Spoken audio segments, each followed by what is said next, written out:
Look at the wolf pack. Look at the chimpanzee troop. What is the first thing you notice? It is not equality. Equality is a myth invented by weak men to keep strong men from taking their food. In nature, there is only hierarchy. There is the alpha, there are the betas, and there are the omegas. The alpha eats first. The alpha sleeps on the highest rock. The alpha mates with the best females. The omega eats the scraps. The omega sleeps in the mud. The omega dies alone. This structure is not society. It is biology. It is written in the agonizing chemistry of your serotonin receptors. When you are high status, your serotonin rises. You stand straighter. You heal faster. You feel less pain. When you are low status, your serotonin crashes. You slump. You get sick. You feel the crushing weight of existence. You think you have evolved past this? You think because you wear a suit and hold an iPhone, you are not a primate. You are a liar. The exclusivity instinct is simply the modern mutation of the alpha instinct. You crave the VIP section, the limited edition sneaker, the invite-only app, not because the product is good. The champagne in the VIP section tastes exactly the same as the champagne at the bar. The sneaker is made of the same rubber and glue as the generic version. You crave it because it signals rank. You are paying a premium to separate yourself from the herd. You are paying to build a wall between you, the elite, and them, the biomass. Every time you swipe your black card, every time you walk past the line, every time you hold a bag that others cannot afford, you are sending a desperate, screaming signal to the tribe. I am not an omega. Do not leave me in the mud. I matter. This is the fear of the bottom. We are not driven by the desire to be rich. We are driven by the terror of being poor. In the tribe, the lowest ranking male was the first to be sacrificed to the predator. So you accumulate symbols of protection. Exclusivity is the armor you wear to convince the world and yourself that you are essential, and the market knows this. The market exploits this. The entire luxury industry is built on one simple premise. We will sell you a badge of rank, and we will charge you your soul for it. Let's talk about economics. In a rational world, if the price of a product goes up, demand goes down. This is the law of demand. But we do not live in a rational world. We live in a primal world. Enter Thorstein Veblen. He identified a glitch in the human software called conspicuous consumption. There is a category of goods called Veblen goods. For these goods, as the price goes up, the demand goes up. Why? Because the price is the feature. If a Rolex costs $50, no one would want it. It would be a tool for telling time, and as a tool, it is inferior to a $10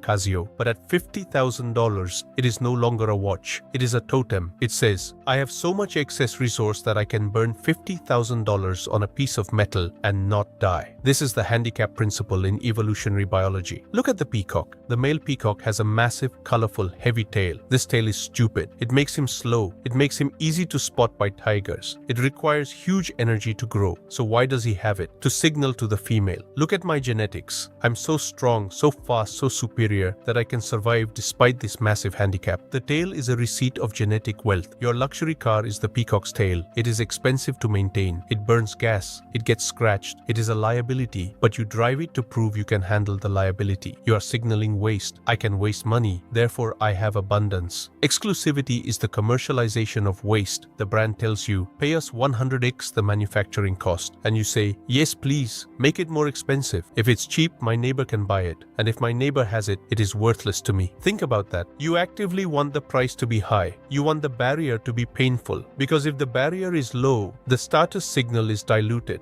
You are buying the exclusion of others. You are paying for the right to look at someone else and say, you can't have this. It is malice. It is hierarchy. It is pure, distilled primate aggression wrapped in Italian leather. Let's crack open your skull and look at the gears. What happens when you are told no? What happens when you see a members-only sign? Your brain activates the anterior cingulate cortex. This is the same area that processes physical pain. Social rejection hurts, literally. When a bouncer stops you, when a waitlist rejects you, when a luxury store tells you we have no stock for you, your brain registers a threat to your survival. I'm being pushed out of the tribe. This pain creates a dopamine vacuum. Your brain screams, fix this, re-establish your status, get inside. The desire becomes an obsession. The object, the bag, the club, the invite is no longer an object. It is the medicine for your pain. And when you finally get in, when you get the email, you are accepted. Massive dopamine spike. But it's not just dopamine. It's serotonin, status, and oxytocin, belonging. You feel a high that is more potent than cocaine. You feel chosen. This is the God complex for sale. Brands like Ferrari, Hermes, and Supreme do not sell products. They sell the relief of rejection. They They reject you first. They humiliate you. They make you beg. You want a Birkin bag? You have to build a relationship. You have to buy $10,000 of plates and scarves first. Then maybe we will let you buy the bag. In any other context, this is abuse. If a bakery told you, buy 100 stale muffins and maybe I'll sell you a croissant, you would burn the bakery down. But in the luxury world, you thank them. Why? Because the abuse proves the exclusivity. If they treat everyone like this, and people still line up, it must be valuable. You mistake arrogance for value. You mistake cruelty for quality. You are a masochist in a relationship with a sadist brand, and you are emptying your bank account to keep the abuse coming. Exclusivity is not just about physical goods. It is about information, gnosis, secret knowledge. Humans are obsessed with being in the know. This goes back to the campfire. If you knew where the water was, you survived. If you knew who was sleeping with who, you had leverage. Information asymmetry is power. Enter the secret society model. Freemasons, Illuminati, Skull and Bones, or the modern versions, the private Discord, the mastermind, the alpha group. They sell you access to the real truth.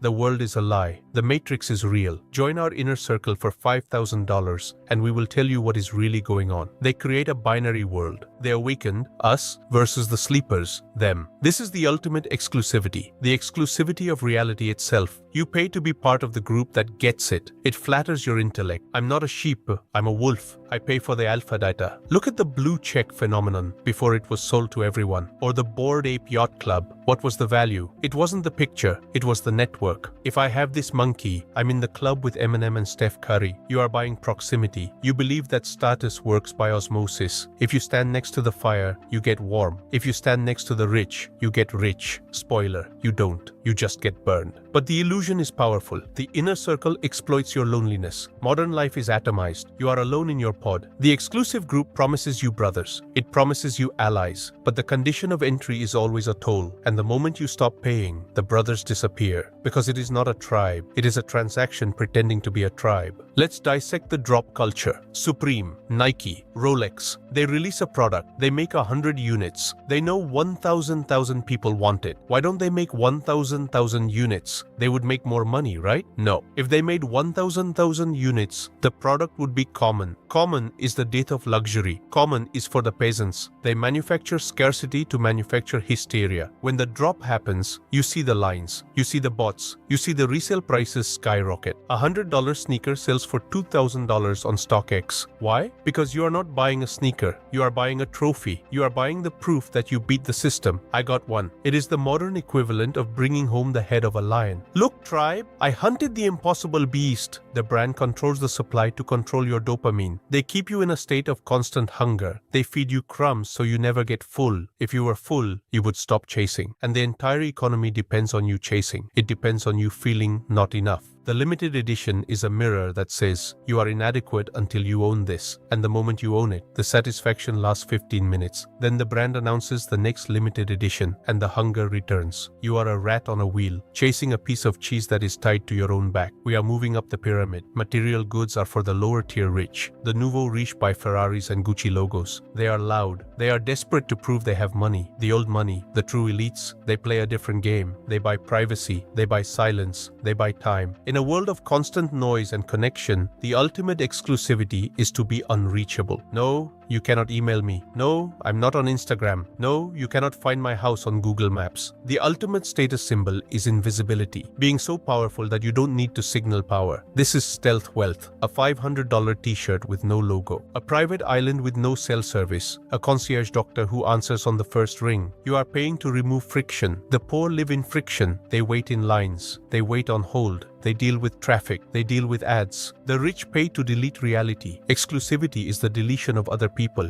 Think about the private jet. Is it about speed? Maybe a little. But mostly, it is about not smelling the herd. It is about not taking off your shoes. It is about not sitting next to a crying baby. It is about creating a sanitized bubble where the chaos of the world cannot touch you. You are paying for separation. You are paying to pretend that the rest of the human race does not exist. This is the dark heart of exclusivity. It is a rejection of humanity humanity. It is a solipsistic retreat into a womb of gold where you are the only real person in the universe. We must return to sex because everything is sex. Why do men chase exclusive status symbols? To signal resource-holding potential, RHP. Women are biologically programmed, hypergamy, to seek the highest status male, not because they are gold diggers, but because in the ancestral environment, the high-status male could ensure the survival of the offspring. So the man buys the Lamborghini. He is screaming, "I have resources. I can protect you. Pick me." It is a mating dance. Why do women chase exclusive fashion? Intrasexual competition. They are signaling to other women, "I am the dominant female. I have access to the best resources. Back off." Or they are signaling to the high-status male, "I am high maintenance. I'm expensive. I understand the codes of your world. I'm a suitable mate for an alpha." It is a signaling war. We are wearing costumes to attract mates and intimidate rivals. But here is the irony. The flex often backfires. Studies show that men who post flashy luxury content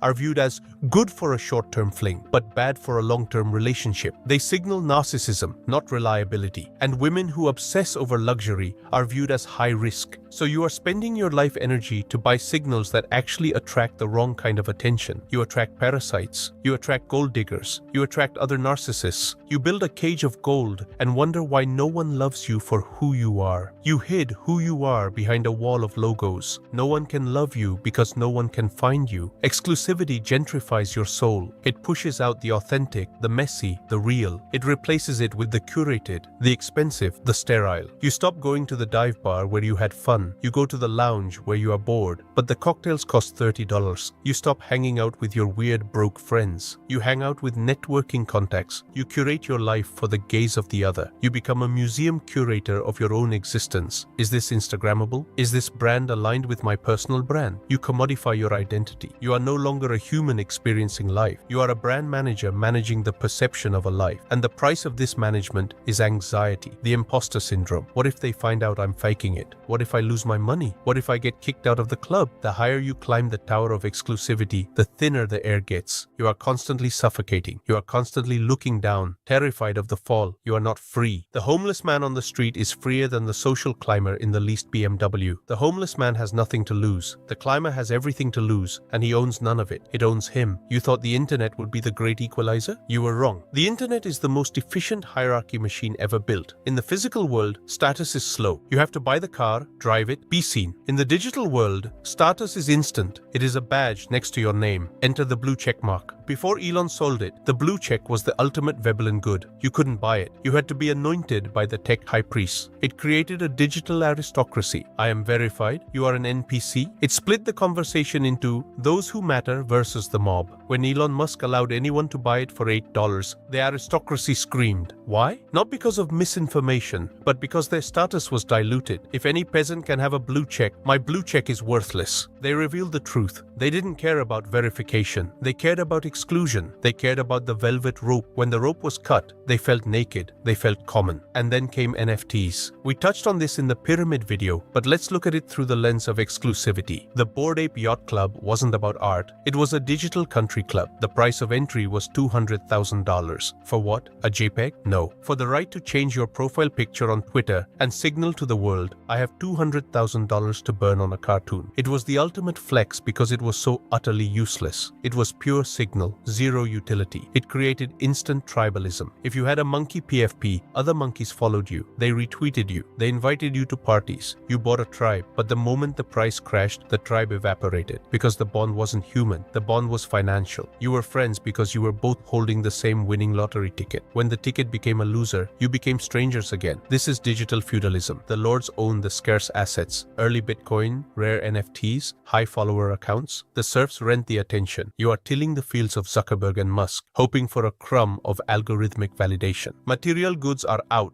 Now the status game has moved to experiences. I don't buy things, I buy memories. This sounds noble. It sounds enlightened. It is a lie. You are not buying memories. You are buying content. You go to Coachella not to hear the music, but to take the photo in the desert outfit. You go to Tulum not to find spiritual peace, but to take the photo on the swing. You go to the exclusive omakase restaurant not to taste the fish, but to post the story of the chef handing you the uni. If you couldn't take a photo, would you still go? Be honest. For 90% of you, the answer is no. The experience only has value if it can be broadcast. It is performative living. You are turning your life into a reality TV show where you are the star, the producer, and the audience. And the price of admission is exclusivity. I was there. You weren't. I got the table. You didn't. I saw the secret set. You missed it. This is FOMO weaponized. The entire experience economy is built on making other people feel bad about their boring Tuesday night while you are in Bali. You are extracting status from their envy. It is a vampire dynamic. You feed on their lack, and the market knows this. That's why there are Instagram museums, ice cream museum, color factory. They are not museums. They are photo sets for narcissists. They charge you $40 to take a picture of yourself. They are selling you the backdrop for your status signal. Listen to how the elite speak. They use shibboleths. A shibboleth is a word or custom that distinguishes the in-group from the out-group. If you know, you know. In the art world, it's specific jargon, liminal, juxtaposition, derivative. In the tech world, it's acronyms, GTM, CRC, LTV, Series A. In the luxury world, it's pronunciation, Hermes, Givenchy. If you mispronounce the brand, you are dead. You are revealed as an outsider. Oh, he says Hermes. How quaint. The sneer, the judgment. The language creates a barrier taller than any wall. It keeps the old money safe from the new money. New money can buy the bag, but they can't buy the accent. They can't buy the etiquette. Money talks, wealth whispers. This quote is a weapon used by the old elite to gaslight the new elite. You may be rich, but you are loud. We are quiet. Therefore, we are better. It is a moving goalpost. As soon as the masses learn the code, the elite changed the code. Logomania, big logos, was cool in the 90s. Then the poor started wearing big logos, fakes or entry-level luxury. So the elite switched to quiet luxury, no logos. $500 beige cashmere. If you have to ask what brand it is, you can't afford it. They are constantly running away from you. They are running away from being understood by the masses. Because being understood is being common. Why can't you just buy the thing? Why do you have to apply? Why do you have to wait? Because friction creates lust. If a girl sleeps with you on the first date, you might like her. If she makes you chase her for 6 months, you might fall in love or become obsessed. Marketers are the PUA, pickup artists of capitalism. They use negging. You aren't on the list? Oh, sorry. They lower your self-esteem so you work harder to impress them. The wait list is a tool of psychological dominance. It forces you to invest time. Sunk cost fallacy. I've been on the wait list for the Ferrari Purosangue for 2 years. I can't give up now. You become a hostage to the queue. And when they finally call you, good news, your allocation is here. You feel grateful. You're about to spend $400,000 and you're saying thank you to the dealer for allowing you to spend it. This is Stockholm Syndrome. The captive falls in love with the captor. You're thankful for the privilege of being exploited. Let's look at the peak of the social pyramid, the Met Gala, the charity ball, the fundraiser. Tickets cost $50,000. Tables cost $500,000. It is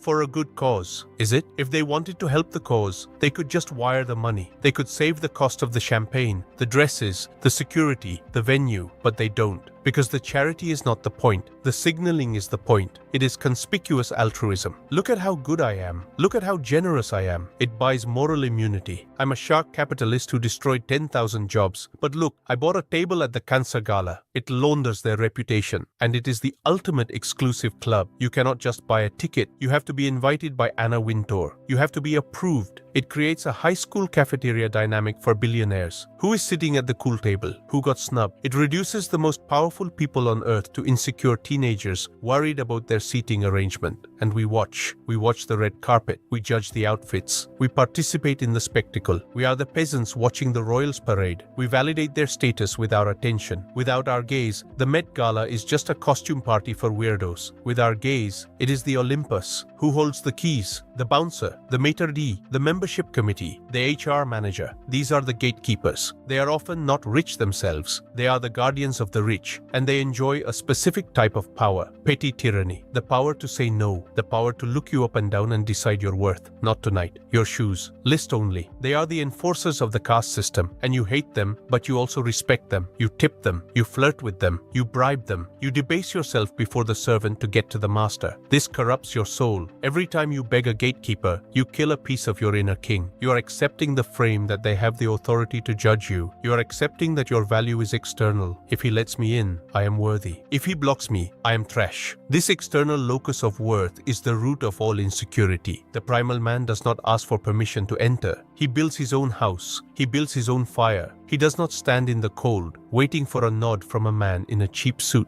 There is a new type of exclusivity, the suffering Olympics. I work 100 hours a week. I sleep 4 hours. I take ice baths. I run ultramarathons. This is masochistic narcissism. You are signaling that you can endure more pain than the average human. It is the Spartan flex. I am harder. I am tougher. I am more disciplined. It creates an exclusive club of high performers, the 5 a.m. club. It is exclusivity based on willpower. You are sleeping. I am grinding. It is a moral hierarchy. Productivity, see, virtue, rest, sin. It turns life into a torture chamber where the prize is being able to brag about your scars. Look at my burnout. It is a medal of honor. No, it is a sign of stupidity. It is a sign that you have optimized yourself for capitalism and de-optimized yourself for life. You are a very efficient machine that is heading for a breakdown. But for a moment, you feel superior to the lazy masses who are just enjoying their Sunday. Here is the tragedy. You think there is a top. You think, if I get the blue check, if I get the Birkin, if I get into the club, I will be happy. No. As soon as you step inside the VIP room, you realize something terrifying. There is a VVIP room. There is a room behind the room. There is always a smaller, more exclusive circle. You get into the millionaires club. You realize you are the poorest person there. They are all billionaires. You get the billionaire status. You realize you are new money. The old money won't talk to you. You get the old money acceptance. You realize there is a political elite that has power over your money. It is an infinite fractal of exclusion. You are always the outsider to someone. You are always chasing the next ring. And the horizon keeps moving. You can spend your entire life climbing this ladder, only to find that the top is empty. There is no final club where you are finally safe. There is only the constant gnawing anxiety of maintaining your position. The higher you climb, the harder the wind blows. The more you have, the more you have to defend. The exclusive life is a paranoid life. You are constantly looking for the knife in your back. You are constantly checking the guest list. You never rest. Let's talk about the hangover. Every trend dies. Every exclusive item eventually becomes cringe. Remember Ed Hardy? Remember Von Dutch? Remember Beanie Babies? At the peak, people fought for them. They defined status. Today, they are landfill. If you build your identity on a brand, you die when the brand dies. You are renting your personality from a corporation. When Balenciaga makes a mistake, you look stupid. When the rapper cancels the shoe deal, your collection becomes worthless. You have outsourced your dignity to a marketing department in Paris or Milan. This is the fragility of external status. You are building a castle on sand. The primal man builds on rock. He builds on things that cannot go out of style because they were never in style. Strength, intelligence, competence, kindness. No one ever looks back at a photo and says, "Oh God, I can't believe I was fit and smart in 2024. How embarrassing." But they definitely look back and say, "Why was I wearing those $1,000 clown shoes?" Status symbols have a half-life. True value has an infinite shelf life. Stop investing in decaying isotopes. Invest in heavy metal. How do you beat the snob? You don't out-snob him. You don't buy a more expensive watch. That just validates his game. You beat him by rejecting the game. You become the anti-snob. The anti-snob is the guy who could buy the Ferrari but drives a beat-up truck because he likes it. He could wear the Rolex, but he wears a G-Shock because it's indestructible. This is the ultimate power move. It signals, "I'm so confident in my status that I don't need to signal it." This drives the snobs crazy. They look at you. They scan you for logos. They find none, but they feel your energy. They feel your lack of neediness, and it terrifies them. Does he know something I don't? Is he richer than me? Why isn't he trying to impress me? When you stop trying to impress, you become impressive. Indifference is the ultimate exclusivity, because true indifference cannot be bought. It must be earned through self-mastery. The snob is a slave to the opinion of others. The anti-snob is a sovereign. Be the glitch in their matrix. Walk into the luxury store in sweatpants and ask where the bathroom is, then leave. Show them that their temple is just a hallway to you. What is the ultimate luxury? It is not a bag. It is not a boat. It is autonomy. It is the ability to say no without consequences. It is the ability to wake up and do exactly what you want. This is fuck you money, but more importantly, it is fuck you status. Most people use money to buy chains. They get a raise, so they buy a bigger house. Now they have a bigger mortgage. Now they cannot quit the job they hate. They bought status, but they sold their freedom. This is the golden handcuffs. The sovereign man uses money to buy freedom. He buys his time back. He lowers his burn rate. If you need $20,000 a month to maintain your exclusive lifestyle, you are a fragile creature. One recession and you are dead. If you are happy living on $3,000 a month, you are unkillable. You are dangerous. You can take risks. You can speak the truth. You can walk away from a bad deal. The man with low needs is the king. The man with high needs is the beggar, no matter how much he earns. Exclusivity creates high needs. It creates a high overhead for your ego. Liquidate the overhead. Bank the cash. Buy your freedom. Freedom is the only club that matters. And the only person who can let you in is you. There are two types of people, consumers and producers. Consumers derive status from what they buy. Producers derive status from what they create. The consumer shows you his watch. The producer shows you his work. Look at this building I built. Look at this code I wrote. Look at this child I raised. Production is the only real status because it contributes to the tribe. Buying a bag contributes nothing. You are just a resource sink. Creating a business contributes value. You are a resource generator. Deep down,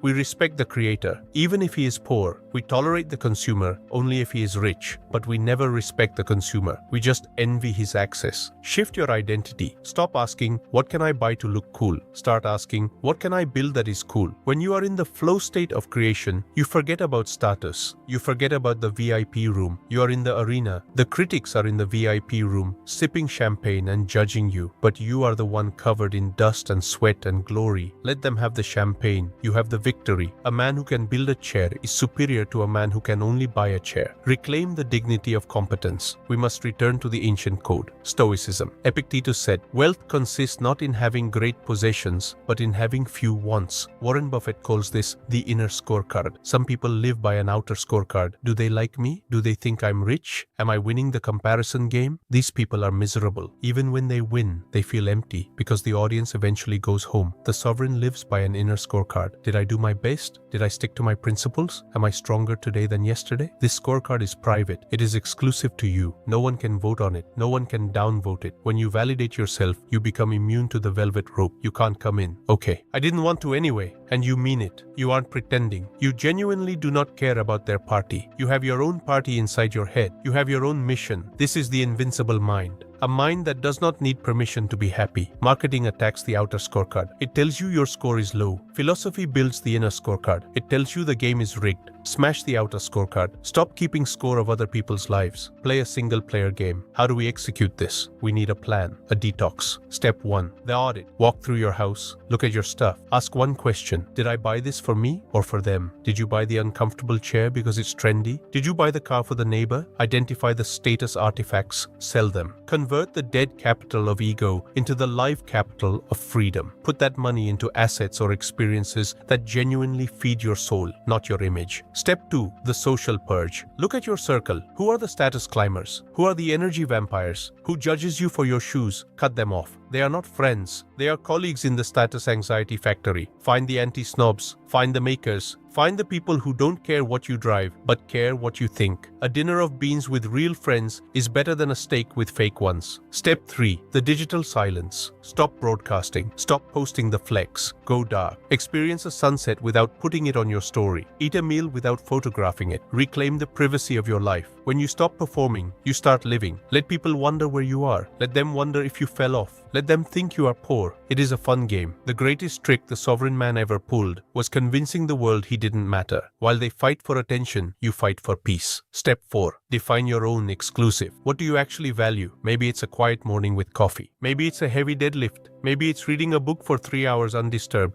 Make those things sacred. Protect those things with a velvet rope. No, you can't interrupt my reading time. It is VVIP. No, you can't disturb my family dinner. It is members only. Use exclusivity to protect your peace, not your ego. Be a snob about your time. Be a snob about your health. Be a snob about your mind. Let everyone into your heart, but let almost no one into your calendar. We have reached the end. You are standing in front of the club. The music is thumping. The line is long. The bouncer is sneering. Inside, there are overpriced drinks, fake smiles, and desperate people trying to prove they exist. Outside, there is the night sky, there is the silence, there is the whole world. You have the ticket in your hand. You paid for it with your sweat, your insecurity, your life. Look at the ticket, look at the club, and realize the truth. The club is a prison. The people inside are not the elite. They are the inmates. They are trapped in a game of who is better that never ends until they die. You are free. You can turn around. You can walk away. You can go home, make a sandwich, and laugh because you know the secret. The only VIP section that matters is the one inside your own skull, and you are the bouncer. You are the DJ. You are the owner. Don't let them in. Don't let the marketing in. Don't let the envy in. Don't let the inadequacy in. Kick them out and enjoy the party of one. Because if you can enjoy your own company, you are never alone, and you are always in the best company in the world. The rope is cut. The door is open. Walk out.